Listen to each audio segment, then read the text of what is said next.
Hello everyone, and welcome back to another video. I'm the Last Wanderer, and today we have 1.17 pre-release 1. The first pre-release of the 1.17 development cycle. With this pre-release, we get some of the final few features of 1.17, as well as a slew of new advancements. First, candles are back by popular demand. Their crafting recipe has been restored, and so is their place in the creative inventory. But not only are candles back, they're now a finished feature. Candles now have a new texture for whenever you light them. And there's a different one for each of the 17 types of candle.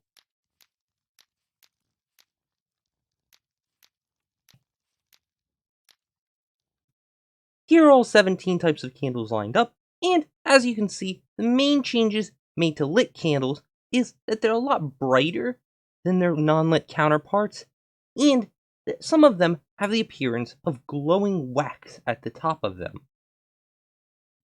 Another important change that has been made is that the glow ink sac now applies a highlighting effect to signs it's used on, in addition to making them glow. This highlighting effect actually makes it easier to read such signs both at day and at night. Now here's a quick before and after to show the highlighting effects added to glowing signs both at day and at night. I also mentioned that there are a slew of new advancements, and there are. You can find these new advancements by pausing your game and going to the advancement screen. All 11 of the new ones are located in the Husbandry and Adventure tab. The first 3 involve the spyglass, is it a bird, is it a balloon, and is it a plane, which involves looking at a parrot, a ghast, and an ender dragon, respectively, through the spyglass.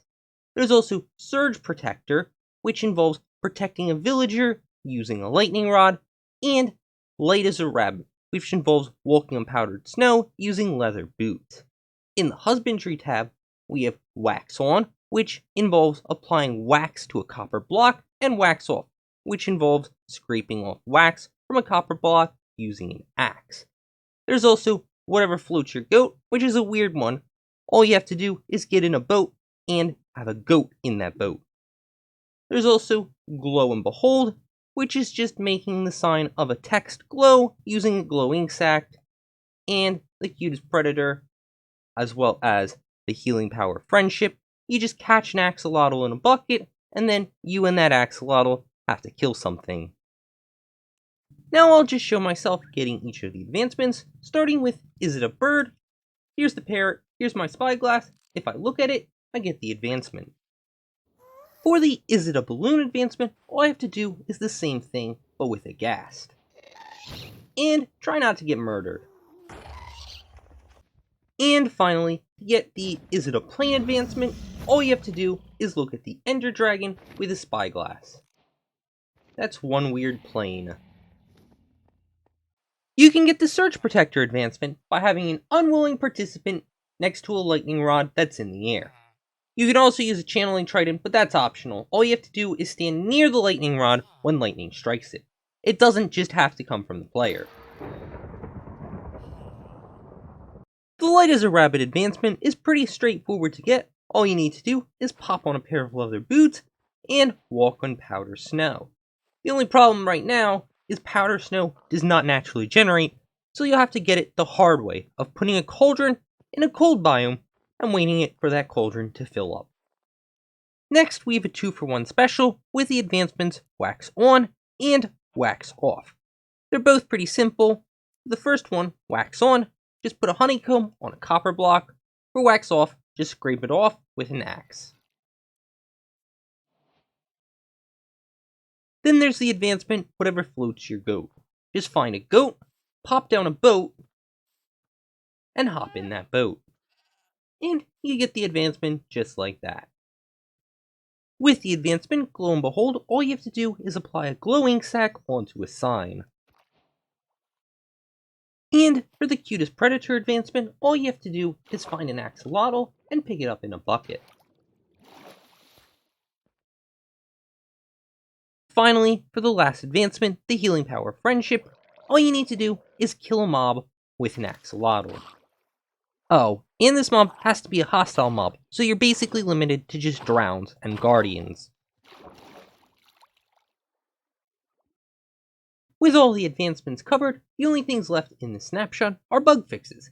Now, there's many bug fixes, but most of them are small and aren't worth covering, but there are two I found that are seemingly important enough. First, we have a continuation of a bug fix from last week's snapshot.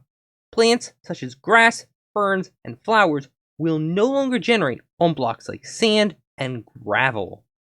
As I fly around this river, it's clearly apparent that the grass and flowers are no longer generating on the sand and gravel patches.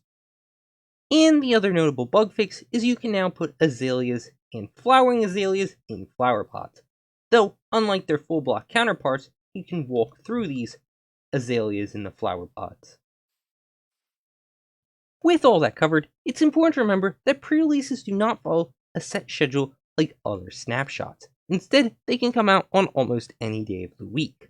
And due to a lack of bugs, there probably won't be many pre-releases for 1.17. Unlike previous releases, at this point, 1.17 has covered most of the important bugs. But that's all I've got for now. So thank you all so much for watching. As always, if you have any questions, comments, or concerns, please feel free to leave them in the comment section below. And if you enjoyed this video, make sure to check out some of my previous videos, as well as making sure to come back next time for my next video. Once again, thank you all so much for watching, and goodbye. Yeah, okay, maybe candles aren't a completely finished feature.